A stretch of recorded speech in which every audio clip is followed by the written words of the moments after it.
नमस्कार दर्शक बंधु मु आज यही वीडियो रे आपण माननकु कहिबाकू जाउछि अंडा गुजर किपरि प्रस्तुत करंती। जदि आपण माने केही चैनल रे नुआ थांती चैनल को सब्सक्राइब करंतु एवं पाखरे आसुथिबा बेल आइकन टी ऊपरे प्रेस करी पुनी ऑल नोटिफिकेशंस ऊपरे क्लिक कर दियंतु ताहेले एमिति जहा भी किछि नुआ नुआ रोसई संबंधी वीडियो अपलोड करिवि सर्वप्रथमे आपण माने देखिबाकू पाई परिबे एवं चैनल को यथेष्ट मात्रा रे लाइक शेयर करबा को मध्य भूलिबेनी।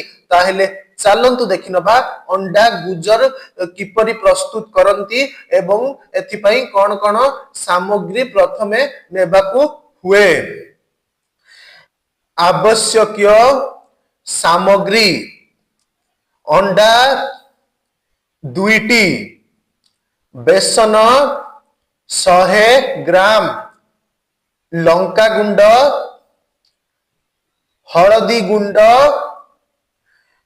ओ लूण परिमाण मुताबक, छाणीबा पाई तेल।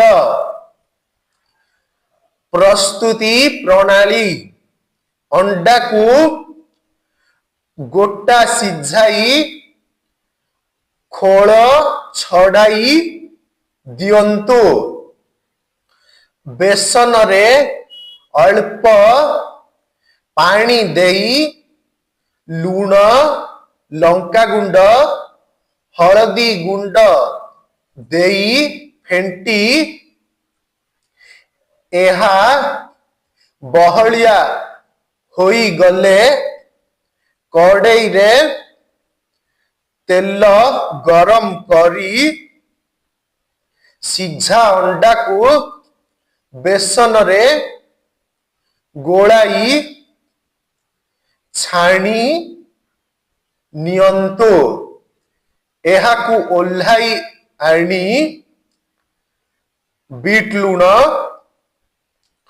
कटा पियाज पकाई खाई पारिबे।